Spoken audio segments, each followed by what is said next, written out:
জীবনটা কার জন্য হবে? সবাই বলেন। নামাজ পড়বেন কার জন্য? রোজা রাখবেন কার জন্য? বেঁচে থাকবেন কার জন্য? মরে যাবেন কার জন্য? আল্লাহর জন্য বেঁচে থাকে, আল্লাহর জন্য মরে যায়, তাকে জান্নাত দেন একজন, তিনি কে? صلاتي ونسكي ومحياي ومماتي لله رب العالمين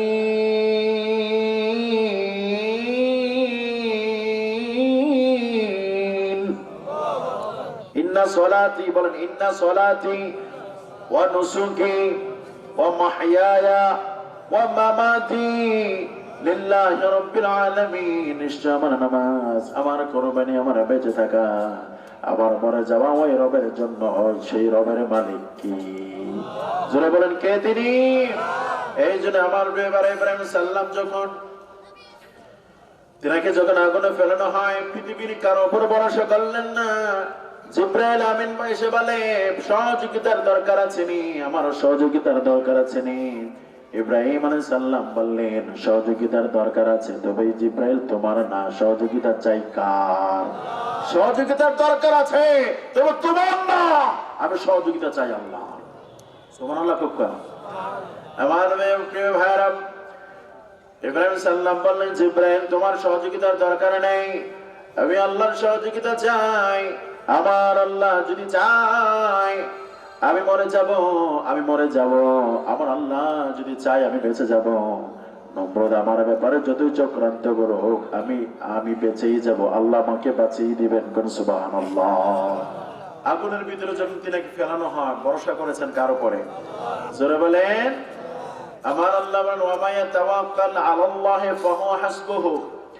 কেউ যদি আল্লাহর উপর ভরসা করে, আল্লাহ তার জন্য যথেষ্ট হয়ে যায়। ও কক্সবাজারবাসী, ইব্রাহিম সাল্লাম আল্লাহর উপর ভরসা করেছেন, আল্লাহ আগুনকে অর্ডার করেছেন, قُلْنَا يَا نَارُ كُونِي بَرْدًا وَسَلَامًا عَلَى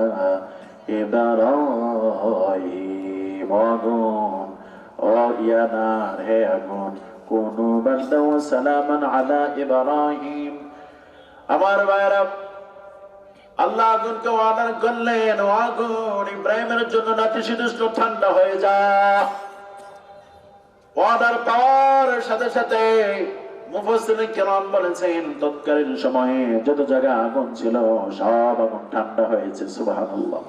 বলেন আল্লাহু আকবার। আমার আল্লাহ তো বলছে, ইয়া নার, হে আগুন। সুবহানাল্লাহ বলেন। সুবহানাল্লাহ। আল্লাহ স্পেশাল বলে না হে নমরুদের আগুন, এটা কইছে না। আল্লাহ কি বলেছে? হে ইয়া নার, হে আগুন বলার কারণে তৎকালীন সময় যত জায়গায় আগুন সব আগুন ঠান্ডা। গ্যাসের আগুন ঠান্ডা, চুলার আগুন ঠান্ডা, পাতিলের সব জায়গায় ঠান্ডা, নমরুদের আগুন ঠান্ডা, আশেপাশের আগুন ঠান্ডা, সব আগুন ঠান্ডা।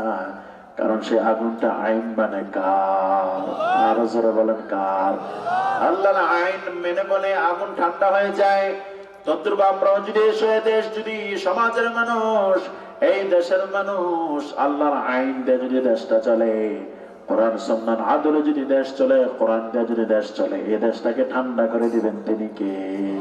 আর জোরে বলেন, কে? আমার প্রিয় আল্লাহর কসম করে বলছি, এদেশ যদি কোরআনের আইনে চলে, আল্লাহর বিধিবিধান দিয়ে চলে, এদেশের চুরি বন্ধ হয়ে যাবে, চিন্তা বন্ধ হয়ে যাবে, খুন বন্ধ হবে, হত্যা বন্ধ হবে, রাহাজানি বন্ধ হবে, মারামারি বন্ধ হবে, সিন্ডিকেট বন্ধ হবে, পুরো দেশ ঠান্ডা হয়ে যাবে। এটা কথা কেন ঠিক কিনা? সূরার আইন আল্লাহর কোরআনে আছে না নাই? সূরার বিচার আছে না নাই? ওয়াসারিকু ওয়াসারিকাতু ফাকতাউ আইদাহুমা। আমার আল্লাহ বলেছেন, চোর এবং চুন্নির হাত কেটে দাও। ও আমার কক্সবাজারের ভাইয়েরা, আপনারা বলেন, এই এলাকায় যদি কেউ চুরি করে, আপনাদের বড় কবরস্থান যায় মসজিদের সামনে জুমার নামাজের পরে, এই মাঠে যদি চোর এবং চুন্নির হাত কেটে দেওয়া হয়, আপনি বলেন এই অঞ্চলে কি কেউ চুরি করার সাহস পাবে নাকি? এর কথা কয় না। হে নিজেও তো করতো না। কারণটা হলো, আরে হায়, হাত তো কেটে দিছে, আর চুরি করার কোনো সুযোগ। তাহলে দেখা যাবে পুরো সমাজ ঠান্ডা, সব ঠান্ডা। কথা বলে ঠিক না? এই দেশ থেকে যদি জেনা ব্যভিচার উৎপাদন করতে হয়, আমার ভাইরা, জেনা ব্যভিচার নির্মূল করতে হলে কোরআনের আইনের বিচার লাগবে। মানব রচিত আইনে বিচার করলে জেনা ব্যভিচার কমবে না, আরো বাড়বে। কথা বলেন ঠিক কিনা? আমার আল্লাহ বলেন, গোলাম والزانية والزاني فاجلدوا كل واحد منهما 100 جلدة। জানা করে নারী এবং প্রথম নারীর কথা বলা হয়েছে, والزانية والزاني প্রথম নারীর কথা বলা হয়েছে, তারপরে পুরুষের কথা। তার মানে এদেশের ভিতরে যত জেনা ব্যভিচার হয় শুরুটা নারী থেকেই হয়। এর কথা বলে ঠিক না? ঠিক। জেনা ব্যভিচার যে নারী পুরুষ করবে, আল্লাহর বিচার অনুপাতে যদি বিবাহিত হলে রজমের হত্যা করা হয়, অবিবাহিত হলে যদি তোররা মারা হয়, পরবর্তীতে কেউ জানা করার সাহস পাবে না। ঠিক না? ঠিক। আমি কি আমার কথা বলতেছি না আল্লাহর কথা? বিশ্বাস হয় 90%? আরে কথা কয় না, কত পার্সেন্ট? 1% সন্দেহ করলে আপনার ঈমান থাকবে না। এর কথা কয় না, ঠিক না? ঠিক। একটা জেনা ব্যভিচারের বিচার কোরআনের আইনে আপনি করুন। বাইতুল মুকাররম মসজিদের সামনে জেনা ব্যভিচারের বিচার যদি একটা হয়, আমার প্রিয় ভাইরা, পরবর্তীতে সবাই সাবধান। হাই হাই, সমাজে এলিট পারসন যিনি, ওনার এই অবস্থা, রজমের হত্যা করা হলো, বেত্রাঘাত করা হলো, তো আমার তো কোনো উপায় নেই, সব ঠান্ডা। ছোট্ট ছোট্ট ছেলে মেয়ে, পরিবার পরিজন, নারী পুরুষ সবাই একসাথে, আমার প্রিয় ভাইরা, আর উল্টা পাল্টা চলার কোনো সাহস পাবে না। কথা বল ঠিক না? ঠিক। আফসোসের বিষয় বলছি, আফসোসের বিষয়, বিভিন্ন জায়গায় দেখা যায় আমার প্রিয় কিশোর গ্যাং, আপনাদের এলাকায় নাই? কিশোর গ্যাংয়ের একটা ভিডিওতে দেখলাম, একটা ছেলে তার বোনকে নিয়ে যাচ্ছে, অটো থামায়া যত ধরনের আবে যাবে আজিবাজি কথাবার্তা বলে, উল্টা পাল্টা কথা বলে, আমার প্রিয় ভাইরা তাদের নিকট থেকে যা আছে সব নিয়ে নিছে। এখন আপনি বলেন, ওই ছেলেটা তো খুব কান্না করছে, মেয়েটাও খুব কান্না করছে, ভাই বোন। এখন আপনি বলেন, একটা জেনা ব্যভিচারের শাস্তি যদি হয়, কোন যুবক কোন মেয়ের ইজ্জত লুণ্ঠন করবে থাক দূরের কথা, প্রত্যেকটা মেয়ের ইজ্জতের ব্যাপারে নিরাপত্তার দায়িত্ব পালন করবে। কথা বলে ঠিক কিনা? মনে মনে ভাববে, হায় রে, আমার দ্বারা যদি একটা কিছু হয়ে যায় তাহলে আমার তো শাস্তি সামনে। ঠিক না? ঠিক। এই জন্য কোরআনের আইন হইলে দেশটা শান্ত করে দিবেন কে? আপনারা কি চান এই দেশটা কোরআন আইনে চলো? প্রিয় ভাইয়েরা, সুধী মন্ডলী, আমি কোরআনের কথা বলছি, যদি রাগ করেন আপনি নিজে ব্যর্থ। ঠিক না? ঠিক। আমার ভাইয়েরা, ইব্রাহিম আলাইহিস সালামের আগুন, ওই যে নমরুদের আগুনে ইব্রাহিম আলাইহিস সালামকে যে ফেলানো হয়েছিল, ওই আগুন আল্লাহর আইন মানে বলে, আমার প্রিয় ভাইয়েরা, আগুনটার সাথে সাথে ঠান্ডা হয়েছে, এমন ঠান্ডা হয়েছে, নাতিশীতোষ্ণ ঠান্ডা হয়েছে। আমার ভাইয়েরা, ইব্রাহিম আলাইহিস সালাম আগুনের ভিতরে পরে খুব হাসাহাসি করে। নমরুদ কয়, আগুনে যে ফেলাইলাম একটু দেখা দরকার, ফিরে ফিরে ছাই হয়ে গেছে। নাউজুবিল্লাহ ভিতর না? আমার ভাইয়েরা, নমরুদ একটু চুকি দিয়ে চাইছে, চাইয়ে তো মাথাটা খারাপ, পাগলামি বেড়ে গেছে। এর কথা কয় না, পাগলামি এমন বাড়া বাড়ছে, কিরে আগুন, তুই কি পারস না? দায়িকা শক্তি কি তুই হারাই ফেলছোস? ইব্রাহিম সালাম কি তুই কি পোড়াতে পারস না? তুই ইব্রাহিম সালামকে পোড়াতে পারস না কেন? ইব্রাহিম সালাম হাসে কিভাবে? আমার বেড়া আগুন কয়, আল্লাহ আমার জবানটা তুমি খুলে দাও। আল্লাহ আগুনের জবান খুলে দিলেন। আগুন বললেন, নমরুদ, তুমি বলেছো, তুমি ভেবেছো আমি দায়িকা শক্তি হারাই ফেলেছি। আমি দায়িকা শক্তি হারাইছি না হারাইছি প্রমাণ যদি করতে চাস, তুই এসে দেখ। ঠিক না? ঠিক। তুমি আয়ো, তুমি শুদ্ধা, তোমার গদি শুদ্ধা, তোমার চেয়ার শুদ্ধা, তোমার ক্ষমতা শুদ্ধ পড়াই দেব, কিন্তু ইব্রাহিম আলাইহিস সালামের একটা পশম জ্বালাতে পারি না। কারণ যে ইব্রাহিম আলাইহিস সালামকে আল্লাহ বানিয়েছেন, আমি আগুনকে সে আল্লাহ বানিয়েছেন। আল্লাহ আমাকে অর্ডার করেছেন, ও আগুন, ইয়া নারুকুনি বাদ্দা ওয়া সালামান আলা ইব্রাহিম, ও আগুন ইব্রাহিমের জন্য নাতিশীতোষ্ণ ঠান্ডা হয়ে যাবে। ও নমরুদ, তোর খাই না, তোর পরে না, আমি আল্লাহ আমাকে বানিয়েছেন। আল্লাহর ওয়াদার মানে, আল্লাহ ওয়াদার করেছেন ইব্রাহিমের একটা পশম জ্বালানো যাবে না নাতিশীতোষ্ণ ঠান্ডা হওয়ার জন্য। আমি ইব্রাহিমের জন্য নাতিশীতোষ্ণ ঠান্ডা হয়ে গেলাম। এর দ্বারা তুই আমার দুর্বলতা পাবিস না। যদি প্রমাণ করতে চাস তুই আয়, তোর শুদ্ধ তোর শেয়ার শুদ্ধ পড়াইয়া দেব। এর কথা বলে ঠিক না? আমার ভাইরা, মসজিদে আইন চলে কার কথা? মসজিদে আইন চলে কার? কষ্ট হচ্ছে মনে আপনাদের? বিরক্ত হচ্ছেন? চলবে কতক্ষণ? হ্যাঁ, আমি আবার চলে যাব লং ড্রাইভ। কুমিল্লা থেকে এসেছি, আবার কুমিল্লা চলে যাব, অনেক দূরের পথ ভাই, মুসাফির মানুষ। হ্যাঁ, গতকাল প্রোগ্রাম ছিল আমার সিলেট জেলা, সিলেট থেকে ঢাকা, ঢাকা থেকে আপনাদের এখানে আসছি। অনেক ট্রাভেলিং এ ছিলাম, অনেক ক্লান্ত, কিন্তু আপনাদের রেসপন্স দেখে আলোচনা করতেছি আল্লাহ পাকের অশেষ মেহেরবানিতে। বেশি সময় কষ্ট দেবো না, কথা কি বুঝতেছেন আমার? কোরআন সুন্নাহর বাহিরে বলতেছি না, কোরআন সুন্নাহর আদলে বলতেছি। যদি বিরোধিতা করেন, উল্টা পাল্টা বোঝে, আপনি নিজে ব্যর্থ হয়ে যাবেন। ঠিক না বেটি? ঈমান হারা হয়ে কবরে যাওয়া লাগবে। সবাই বলেন, মসজিদে আইন চলে কার? জোরে বলেন, মসজিদে আল্লাহর আইন চলে। হাইয়া আলাল ফালাহ, হাইয়া আলাল ফালাহ।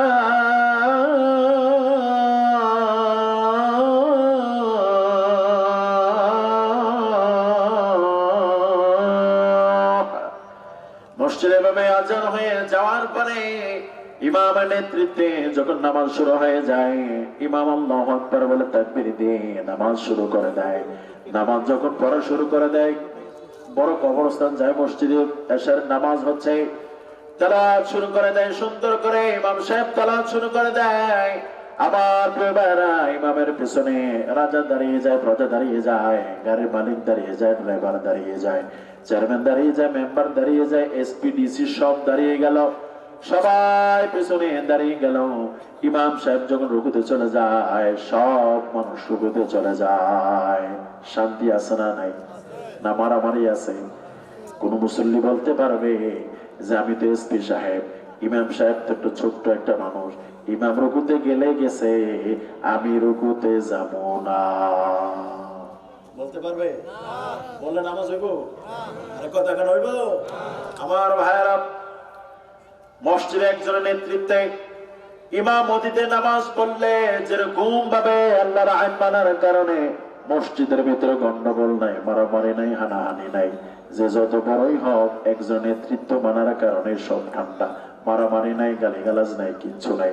কত সুন্দর করে ইমাম সাহেব তেলাওয়াত করে, আলহামদুলিল্লাহি রাব্বিল আলামিন আর রহমানির রহিম মালিক ইয়াউমিদ্দিন ইয়্যাকা না'বুদু ওয়া ইয়্যাকা নাস্তাঈন ইহদিনাস সিরাতাল মুস্তাকিম সিরাতাল লাযীনা আন'আমতা আলাইহিম গায়রিল মাগদুবি আলাইহিম ওয়ালাদ-দাল্লিন।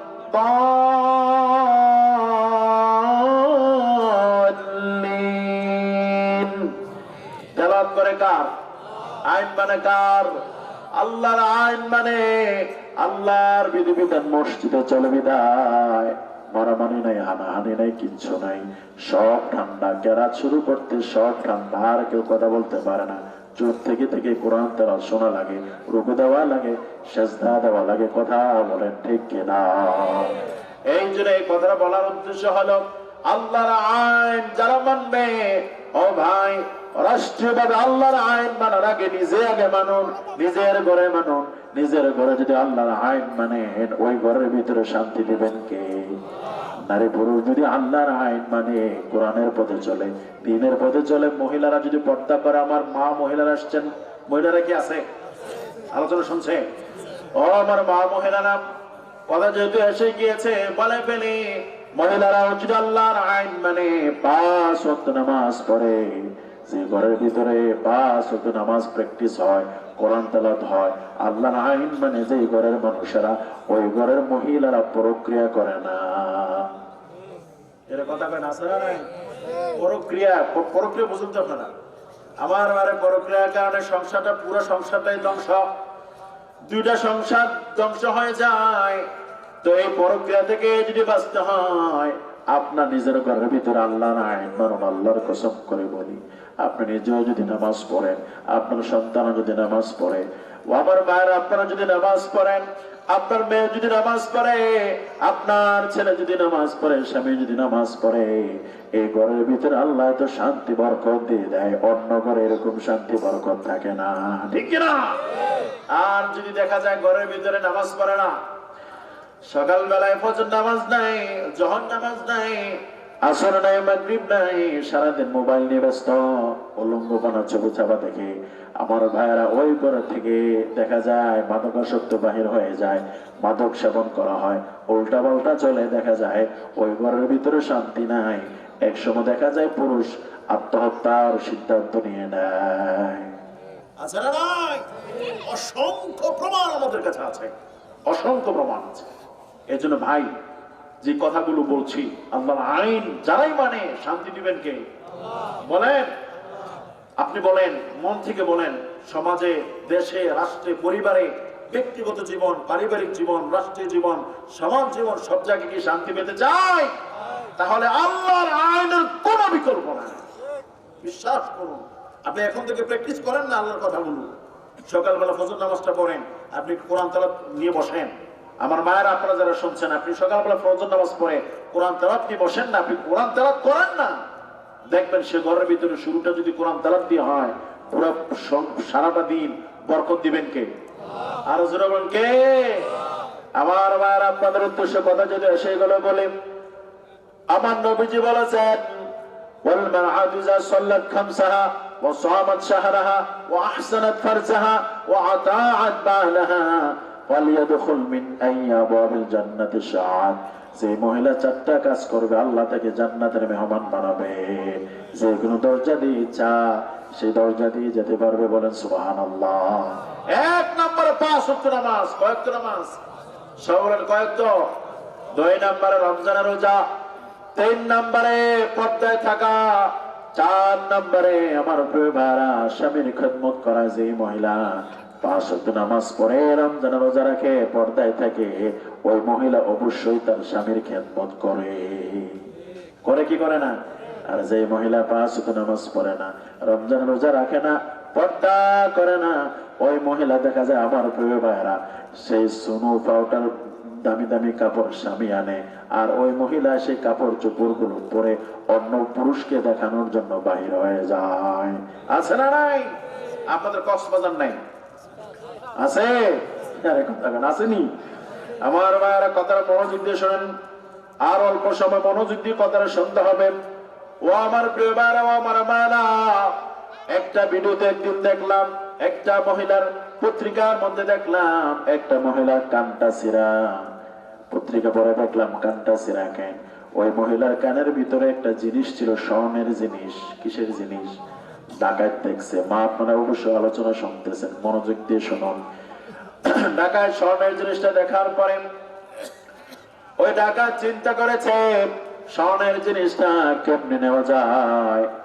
স্বর্ণের জিনিস ধরে দিছে টান, স্বর্ণের জিনিসও নিছে, কানও ছিঁড়ছে। জিনিসও গেছে, কানও, এটা কথা বলে, জিনিসও গেছে, কানও। এখন আমার প্রশ্ন হলো, মা, আপনার পায়ে আমার হাত রেখে বলছি, আপনি বলেন ওই মহিলা যে কান হারাইছে, ওই মহিলার কান হারাইছে, জিনিসও হারাইছে। আমার প্রশ্ন আপনাদের কাছে, ওই মহিলা যদি একটু হিজাব পরতো, একটু পর্দা করতো, কত সুন্দর করে যদি একটু হিজাব পরতো অথবা বোরকা করতো, তাহলে পরে ওই ডাকাত কিন্তু তার কানের জিনিস দেখতো না। কানের জিনিস না দেখলে জিনিসও যাইতো না, কানও ছিঁড়তো না। ঠিক না? ঠিক। বেপরদার কারণে যত বড় জানা, ব্যভিচার, অশ্লীলতা, সবকিছু বেপরদার কারণে। ঠিক না? বেটি প্রিয় ভাই আমার, বাপ, আমি আপনাকে অনুরোধ করে বলবো, আপনাকে অনুরোধ করে বলবো, পর্দায় থাকাটা আপনার জন্য সুন্দর মানায়। সাইকেলের ভিতরে একটা উদাহরণ দিয়ে দেই। সাইকেলের চাকার ভিতরে 2টা জিনিস থাকে, টায়ার এবং টিউব। আছে না নেই? ভিতরটা হচ্ছে টিউব, বাহিরটা হচ্ছে টায়ার। কথা বল ঠিক না? কারণ বাহিরটা একেবারে শক্ত, ভিতরে টিউবটা কিন্তু নরম, ঠিক কিনা? এক্সাম্পল হচ্ছে টিউবের সদৃশ হচ্ছে নারী, টায়ারের সদৃশ হচ্ছে পুরুষ। পুরুষকে আল্লাহ শক্তিশালী করে বানিয়েছেন। পুরুষ কলকারখানায় কাজ করবে, পুরুষ কৃষি কাজ করবে, বড় বড় কঠিন কঠিন কাজ পুরুষ করবে। এই জন্য পুরুষের শরীরটাকে আল্লাহ শক্ত করে বানিয়েছেন আমার প্রিয় ভাইরা। আর মহিলাদেরকে আল্লাহ তাআলা এরকম কঠিন কঠিন কাজ থেকে বাঁচিয়ে দিয়েছেন। কথা বলেন ঠিক কিনা? এই জন্য কোন সময় যদি শুনুন, কোন মহিলা কোন টিউব যদি বলে এখন থেকে আমি আর ভিতরে থাকবো না, এখন থেকে আমি বাহির হয়ে যাব, টায়ারটা ভিতরে চলে যাবে, এখন আপনি বলেন ওই চাকার মধ্যে যদি টিউব দিয়ে চাকা দিয়ে যে সাইকেলটা চালানো হয়, একটু পরে গেলেই তো টিউবটা ফুসফুস হয়ে যাবে। ঠিক ঠিক কেন ঠিক? নরম এর কথা বলে ঠিক যাবে। ঠিক আমার ভাইয়েরা, কোন মহিলা যদি বেপরদা চলে, অশ্লীলপনা চলে, আমার ভাইয়েরা কোন মহিলা যদি উল্টা পাল্টা উলঙ্গপনা হয়ে চলে, তাহলে বলে বাহিরে হয়ে যাওয়ার পরে ওই মহিলা আমার ভাইয়েরা একটু যেতেই না যেতে ইফটিজিং এর শিকার হয়। আবার মাঝে মাঝে রাত সন্ধ্যায় দেখা যায় দর্শনের শিকার হয়ে ইজ্জত নিয়ে বাড়ি আসতে পারে না। ঠিক নয় কি? ওই মহিলা যদি পর্দা সহকারে চলতো আমার প্রিয় ভাইরা, তাহলে ওই মহিলাকে রাস্তাঘাটে দেখলে আমার ভাইরা ছেলেরা বলতো খালাম্মা। ঠিক না? ঠিক। আমার মা মহিলারা, হিন্দু মা মহিলারাও যদি একটু হিজাব পরে চলে, তাদের উপরে তো কোরআনের কোনো আইন নাই, কিন্তু একটা হিন্দু মা মহিলারাও যদি হিজাব পরে চলে, তাহলে দেখা যায় অন্তত বালু থেকে তার চুলগুলো হেফাজত থাকে, উস্কো খুস্কো হয় না। এরা কথা বলে ঠিক কিনা?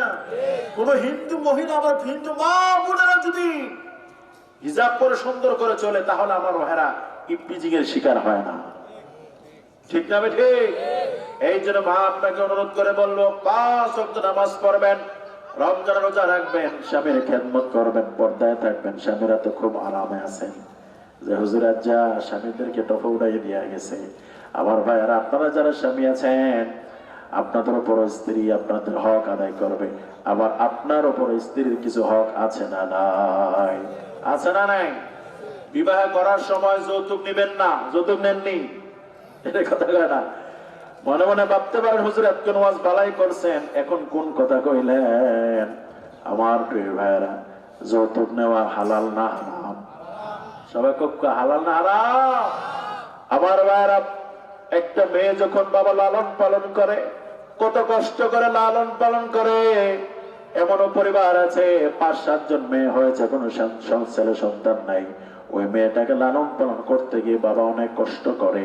এখন আপনি যখন চোরের মতো নাদানের মতো 2-5-10 লক্ষ টাকা যখন যৌতুক চেয়ে বসলেন, তাহলে দেখা যায় ওই গরিব বাবা শেষ পর্যন্ত নিজের পিঠা বাড়ি বিক্রি করে জামাইকে যৌতুক দিতে হয়। আছে না ভাই? যারা যৌতুক খায় তারা মানুষের পায়খানা খাইল, বুঝছেন না? এই জন্য অনুরোধ করে বলবো আমার প্রিয় ভাইরা, পেছনে যা হয়েছে সব থেকে তওবা করুন। আমার নারীর যৌতুক তো নিবেন না। নারীর মহারণা দেওয়ার ক্ষেত্রে অনেক সময় বেজাল আছে। অনেক পুরুষ আছে বাসর ঘরে বলে তুমি আমার চাও না, টাকা চাও। কথা কেন আছে না নাই? আপনাদের দিকে কয়নি এরকম? বিভিন্ন জায়গায় এরকম কথা কেন? আর একটা মহিলা তো আসছে, নতুন জায়গা থেকে আসছে, হ্যাঁ, একটা ছেলের সাথে চিনে না, শুনে না, কোনো কিছু জানে না। এই মুহূর্তে একটা পুরুষ নতুন একটা পুরুষের সাথে আসলো, তখন ওই পুরুষ কায়দায় পালাইয়া কয় মোহরও যখন তাকে মোহরানা যখন দেওয়া লাগবে, এটা ফরজ না, মোহরানা না দিয়া বলে তুমি আমাকে চাও না মোহরানা টাকা চাও। তো মহিলা তো বেচারি খুব অসহায়, কেউ নাই কাছে, তখন বলে আমি তোমাকে চাই। আবার কিছু চালাক মহিলা আছে আমার পরিবার, টাকাও চাই তোমারও চাই। সুবহানাল্লাহ কয় না? আমার বারে যে মহিলা কইছে টাকাও চাই তোমারও চাই, আমি বলি ওই মহিলা হচ্ছে একেবারে চালাক, একেবারে বুদ্ধিমান। ঠিক কিনা আমার ভাইরা? এই জন্য মা তোমাকে বলবো, তোমার জন্য সবচেয়ে বড় পীর হচ্ছে স্বামী, সবচেয়ে বড় পীর স্বামী। তোমার স্বামী যদি তোমার প্রতি খুশি থাকে, কবরে গেলে তুমি জান্নাত পেয়ে যাবা। আর তোমার স্বামী যদি তোমার প্রতি বেজার থাকে, কবরে গেলে জাহান্নাম। আছে না নাই? আছে না নাই? আর আপনারা যারা আপনাদের স্ত্রীদেরকে কি মারবেন? অনেকে আছে দৈনিক এমন মাইর দেয়, না মারবেন না, আদর করবেন, সোহাগ করবেন, আলহামদুলিল্লাহ করেন। তাদেরকে তো আল্লাহ তাআলা বাঁকা হাড্ডি দ্বারাই বানাইছেন, তারা কিছু বক্রতা চলতেই থাকবে। কিন্তু তাদেরকে আপনি বুঝাবেন, গ্লাস যখন ধুইতে যায়, মহিলারা যখন গ্লাস ধুইতে যায়, আমার একেবারে সতর্কতার সাথে গ্লাসটা দেওয়া, কারণ পড়লেই শেষ। পড়লে আপনি যখন আপনার মহিলাকে যখন নিয়ে সংসার করবেন, একটু সতর্কতার সাথে আদর সোহাগ দিয়ে খুব ডাকবেন, টুনটুনি, ফোনফনি, মনমনি, তার প্রশংসা করবেন, খাবার প্রশংসা করবেন, চোখের প্রশংসা করবেন, চুলের প্রশংসা করবেন, দেখবেন আলহামদুলিল্লাহ ঘরটা শান্তিতে ভরপুর করে দিবেন। কে জোরাবেন? কে দিবেন?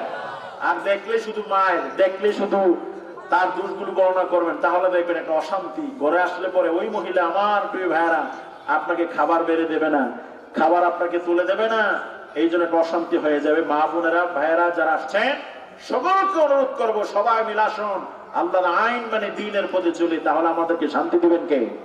ইনশাআল্লাহ করেন। আপনারা যা খাইবেন আপনার স্ত্রীকে তা খাওয়াবেন, ইনশাআল্লাহ। রাজি আছেন তো? ইনশাআল্লাহ। নিজে যা খাইবেন স্ত্রীকে তা। বাজারে গেছেন, বাজারে যাওয়ার পরে আপনি বসেছেন পরোটা খাইতে, এখন আপনি সেই পরোটা কিছু খাইলেন, খাওয়ার পরে আবার বাসার জন্য নিয়ে আসলেন, স্ত্রী খুশি হবে না? মিষ্টি খাইতে শুরু করেছেন, মিষ্টি অথবা দুধ কিছু খাইতে শুরু করেছেন, আসার সময় একটা প্যাকেটিং করে পার্সেল করে বাসায় নিয়ে আসলেন, স্ত্রীর জন্য হাতে দিলেন, খুশি হবে না? আরে কথা কেন খুশি হবে না? আবার ওয়াজ আবার উল্টো বুঝছেন না যে হুজুর আপনি কইছেন না আমি যা খাই আমার স্ত্রী তা খাওয়াবো, মাঝে মাঝে হুজুরে কইছে আমি যা খাই তুমি তা খাইবে না, আমি তো সিগারেট খাই তুমি টান দেবে, সুযোগ আছে? এইটা আমার না। এই জন্য আমার প্রিয় ভাইরা, আমার আল্লাহ বলেন হাসিবান নাসু আন ইউতরাকু আন ইয়াকুলু আমান্না ওয়া হুম লা ইফতানুন। রব্বুল আলামিন বলেন, মানুষ কি মনে করেছে ঈমান এনেছে বললে ছেড়ে দেওয়া হবে, পরীক্ষা করা হবে না? প্রত্যেকটা বান্দাকে আল্লাহ পরীক্ষা করবেন। পরীক্ষা দিতে রাজি আছে না নাই? আছে না নাই? নবী আলাইহিস সালাম থেকে শুরু করে সাহাবায়ে কেরাম থেকে শুরু করে যুগ যুগ ধরে প্রত্যেকটা আল্লাহর প্রিয় বান্দা পরীক্ষা দিয়েছেন, বাতিলের কাছে মাথা নত করে না, ঠিক না বেটি?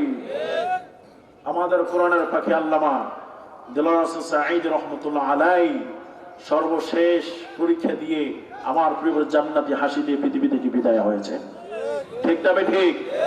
আমার ভাইরা, আপনি রাজি খুশি হন আর না হন, আপনি বেজার হন আর খুশি হন, আমি আমার কথা বলবো, কারণ হুজুরের নামে আমার নাম।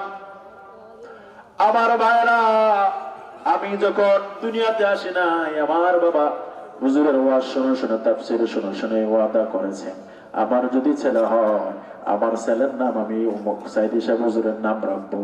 আমার ভাইরা, হুজুরের জন্য আজকে প্রাণ ভরে সবাই দোয়া করে, ঠিক না বেঠিক? ওই হুজুরের জন্য সবাই দোয়া করে, ওই কোরআনের পাখির জন্য সবাই দোয়া করে। আজকে প্রমাণ হয়ে গিয়েছে, আজকে প্রমাণ হয়ে গিয়েছে নিরপরাধ কোরআনের পাখিটাকে হিংসা করে দুনিয়া থেকে বিদায় করে দিয়েছে। এর কথা বলো ঠিক কিনা? কোরআনের বুলবুলিটা বলেছিলেন, আমাকে যদি পড়ে শেষ, আমাকে যদি শহীদ করে দেওয়া হয়, আমার রক্ত তাদেরকে ছেড়ে দেবে না। আমার প্রিয় ভাইরা, যারা কোরআনের পাখির বিরুদ্ধে ফাঁসির রায় দিয়েছিল শামসুদ্দিন চৌধুরী মানে বিচারপতি, আল্লাহ তার বিচার এমন ভাবে করেছেন, 5 আগস্টের পরে যখন সে পালিয়ে যাওয়ার চেষ্টা করেছে, যুবকেরা আমার ভাইয়েরা তার গলার ভিতরে গামছা ফেসাইয়া রশি লাগাইয়া দিছে। এর কথা বলে না? শোনো মুসলমানেরা, খেয়াল করে শুনুন। বিচারপতি শামসুদ্দিন চৌধুরী মানিক সাইদি সাহেব হুজুরের ব্যাপারে ফাঁসির রায় দিয়েছে, চেয়েছিল গলায় ফাঁসি দিতে, কিন্তু আমার আল্লাহ কোরআনের পাখির গলায় ফাঁসি রশি দেয় নাই, উল্টা সে ফাঁসির রশি গলায় লাগছে শামসুদ্দিন চৌধুরী মানিকের গলায়। গামছা দিয়ে এমন ফেসাইছে ফুলামাই, ফেসাই দিয়ে ওরা কয় আপনি কেডা, হু আর ইউ? সঙ্গে আমি বিচারপতি শামসুদ্দিন চৌধুরী মানিক, সাংবাদিক মানিক কেনি। গলা পাতার ভিতরে এমন ভাবে শোয়া দেওয়া হয়েছে, এমন ভাবে নিরহ অবস্থায় শোয়া দেওয়া হয়েছে। আমার ভাইরা, বিচারপতি তো 2 জনে, শামসুদ্দিন চৌধুরী মানিকের বিদায় এটা কেমন ভাবে হয়েছে, শেষ বেলায় এমন লাঞ্ছিত অপমানিত হয়েছে, করেছেন কে? আরো জোরে বলেন কে? কিন্তু আবার আজকেও তো 1 দিন আগে একজন বিচারপতি মারা গেছে, আব্দুর রউফ, তিনার জন্য সবাই কাঁদে, সবাই তার জন্য দোয়া করে। ভাইরে মনে রাখবেন, যারা কোরআনের মধ্যে চলবে, দ্বীনের পথে চলবে, আমার আল্লাহ তার মর্যাদা বাড়িয়ে দেয়। ঠিক কিনা? কোরআনের বুলবুলির জন্য আমরা সবাই দোয়া করি, সবাই দোয়া করে। আপনি দোয়া করেন আর না করেন, সবাই তার জন্য দোয়া করে, করে কি করে না? আমরা দোয়া করি, আল্লাহ ও আল্লাহ, কোরআনের পাখিটাকে জান্নাতুল ফেরদৌসের মেহমান করে দাও। আজকে সব প্রমাণ হয়ে গিয়েছে। সাইদি সাহেব হুজুরকে যখন জেলখানায় দিয়ে দেওয়া হলো, দেখেন তিনার পরীক্ষা 13টা বছর জেলখানায়, এরপরও কিন্তু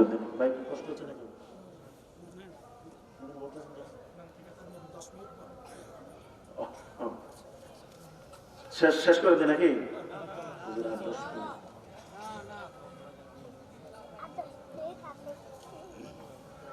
আমার প্রিয় ভাইরা শুনুন,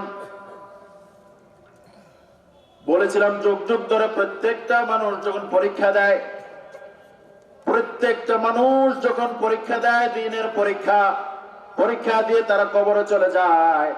কেউ সফল হয়ে যায়, কেউ ব্যর্থ হয়ে যায়। আপনি যদি ব্যর্থ হয়ে যান, কবরে গেলে পরে কেউ কিন্তু দেখবে না। দেখবে? কথা বলেন, দেখবে। কিন্তু আপনি আল্লাহর আইনের কথা বললে যদি আপনার মন খারাপ হয়, বুঝতে হবে আপনার ভিতরে ঈমানটা তাজা নয়, মুনাফিকে ভরপুর। এর কথা বল, ঠিক কিনা? মরতে হবে সবাই, কেউ থাকবো না। মনে রাখবেন, আল্লাহর কসম করে বলি, একটা কথা কোরআন সুন্নাহর বাহিরে বলি নাই। একটা কথা যদি কোরআন সুন্নাহর বাহিরে প্রমাণ করতে পারেন, তাহলে আমার প্রিয় ভাইরা মনে রাখবেন, একটা কথা কোরআন সুন্নাহর বাহিরে বললে আমার আল্লাহ আমার জিহ্বাটা কাটবেন। কাটবেন কিনা? কথা বল, কাটবেন কিনা? সত্যরা যদি না বলেন, আপনি বোবা শয়তান হয়ে যাবেন। পৃথিবীতে সবাই মারা যাব, কারো মরা হবে লাঞ্ছনা, কারো মরা হবে সুখের, কারো মরা হবে দুঃখের। আমার আল্লাহ প্রত্যেকটা প্রাণীকে মরণ দিয়ে দেবেন। কেউ পৃথিবীতে আমরা থাকতে পারবো? একই দিন মাটির ভেতরে হবে ঘর রে মন আমার, কেন বাঁধো দালান ঘর। ঠিক কিনা? একই দিন মাটির ভেতরে হবে ঘর রে মন আমার, কেন বাঁধো দালান ঘর। প্রাণ পাখি উড়ে যাবে পিঞ্জর ছেড়ে, দরদাম সবই রবে তুমি যাবে চলে। বন্ধু বান্ধব যত, মাতা পিতা তারা শত, সকলই হবে তোমার পরে মন আমার, কেন বাঁধো দালান ঘর। একদিন মাটির ভেতরে হবে ঘর রে মন আমার, কেন বাঁধো দালান ঘর। ঠিক কিনা? সবাই কবরে চলে যাব, পৃথিবীতে কেউ থাকবে না। ইমানের পরীক্ষা দিয়া ইমানের পথে চলতে যে, ইমানের উপরে যারা ইস্তেকামত থাকবে, কোরআন সুন্নাহর উপরে যারা ইস্তেকামত থাকবে, প্রয়োজনে জীবন দেবে, কবরে যাওয়ার পরে তারা সফল। আর দুনিয়াতে যারা কোরআন সুন্নাহ বিরোধী হয়ে যাবে, কবরে গেলে শাস্তি আছে না নাই? 6 দিন পরে তো নখটি বসে যাবে। কয়দিন বলেন? কয়দিন? 6 দিন পরে নখ খসে যাবে, 9 দিন পরে চুল। বলেন, 6 দিন পরে নখ খসে যাবে, 9 দিন পরে চুল। কবর গাহের সামান নিতে কইরো না কেউ ভুল, কবর জায়গা ভালো নয়, আমল দিয়ে কবর গৃহ সাজিয়ে নিতে হয়। ঠিক না? 6 দিন পরে নখ খসে যাবে।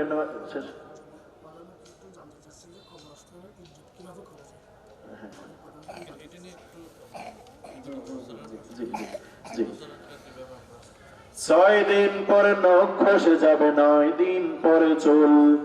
কবর গাহের সামান নিতে কইরো না কেউ ভুল, কবর জায়গা ভালো নয়, আমল দিয়ে কবর গৃহ সাজিয়ে নিতে হয়। ঠিক না? 17 দিন পেট ফেটে শেষ প্রকার খাদ্য হবে, 7 দিন পর গোস থাকবে না, কঙ্কাল পরে রবে। ও মনরে 17 দিন পেট ফেটে শেষ প্রকার খাদ্য হবে, 7 দিন পর বুঝ থাকবে না, কঙ্কাল পরে রবে। 90 দিনে হাড়গুলি সব, 90 দিনে হাড়গুলি সব আলাদা হয়ে রয়, কবর জায়গা ভালো নয়।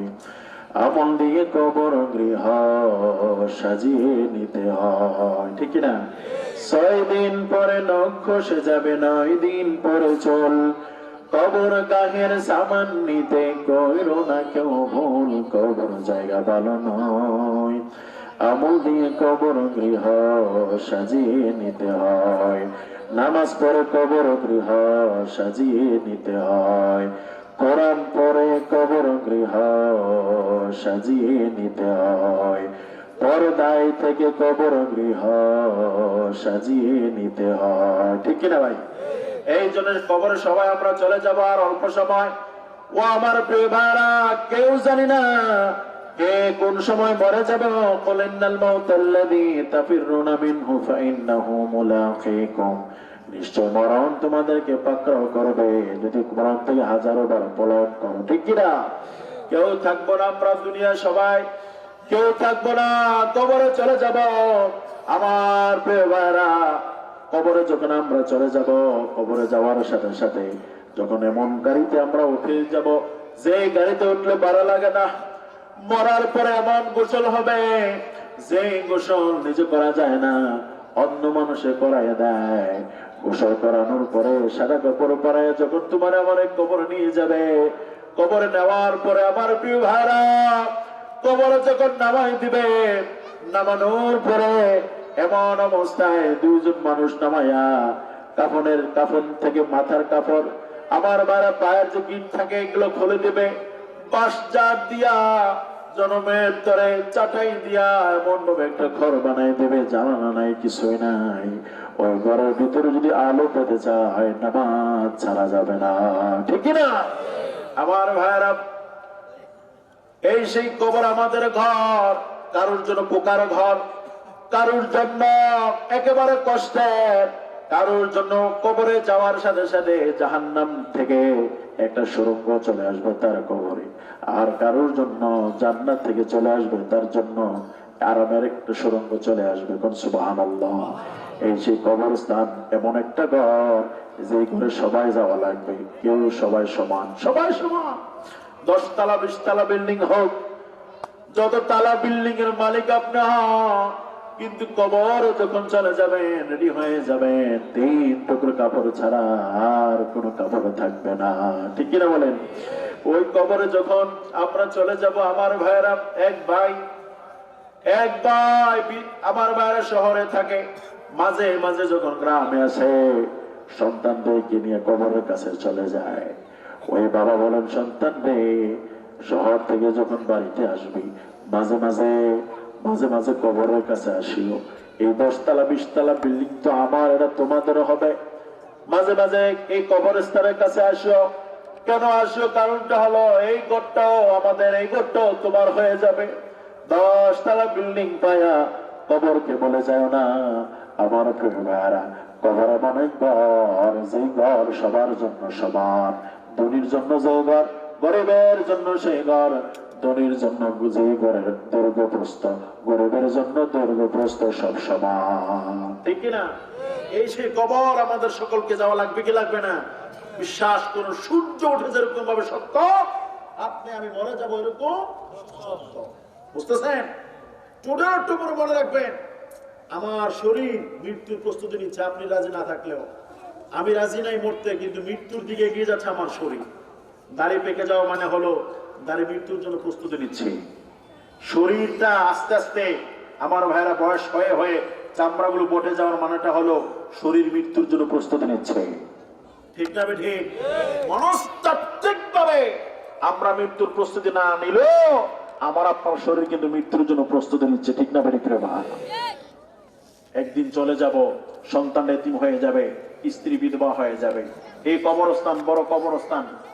জানতে চেয়েছেন হেফাজতের মাধ্যম কি? হেফাজতের মাধ্যম হচ্ছে এটাকে যেন গরু বাছুর ছাগল এটা সেটা যেন প্রবেশ না করে, এবং এটা যেন হেফাজতে থাকে। এটাতে যেন কেউ অবাধে নারী পুরুষ চলাফেরা না করতে পারে, এর জন্য একটু সুন্দর করে একটু ওয়াল করে দেওয়া। কথা বুঝতেছেন? অনেক জায়গায় দেখা যায় ওই কবরটাকে পাকা করা হয়, আছে না নাই? এরা কথা আছে না নাই? একেবারে মাজার যে সিস্টেমটা করা হয়, এটা ইসলাম জায়েজ নাই। কথা বুঝতেছেন? আমি আবারও বলবো, শুনুন, আপনার আমল যদি ভালো হয়, পাঁচ ওয়াক্ত নামাজ পড়েছেন, দ্বীনের পথে চলেছেন, ইসলামের পথে চলেছেন, আপনাকে যখন সন্তানেরা কবর দিয়ে আসবে, মানুষ দেখবে মাটির ঘর, কিন্তু এটা হবে জান্নাতের বাগান। সুবহানাল্লাহ। আর যদি আমল ভালো না হয়, নামাজ নাই, রোজা নাই, দ্বীনের পথে চলা নাই, উল্টা পাল্টা চলেছে, আল্লাহর কসম করে বলছি, যতই হেফাজত করা হোক, যতই একেবারে কারুকার্য করা হোক, যতই আপনার বিল্ডিং করে দেওয়া হোক, পাকা করা হোক, আমার প্রিয় ভাইয়েরা, আযাব থেকে বাঁচা যাবে। কবরের ব্যক্তিগতভাবে কবরের হেফাজত হচ্ছে কবরে যাওয়ার আগে কবরের যে পুঁজি আছে সেই পুঁজিকে গ্রহণ করা। ঠিক না ঠিক? কবরস্থানে কবরে যাওয়ার আগে পুঁজি হচ্ছে নামাজ পড়া। কবরের ঘরে ঢোকার আগে পুঁজি কি? আর কথা না, পুঁজি কি? 5 ওয়াক্ত নামাজ পড়া। এটা হচ্ছে সবচেয়ে বড় হেফাজত। আমার ব্যাপারে শুনুন, মসজিদ হেফাজত মানে হলো মসজিদের ভিতরে যে আপনি 5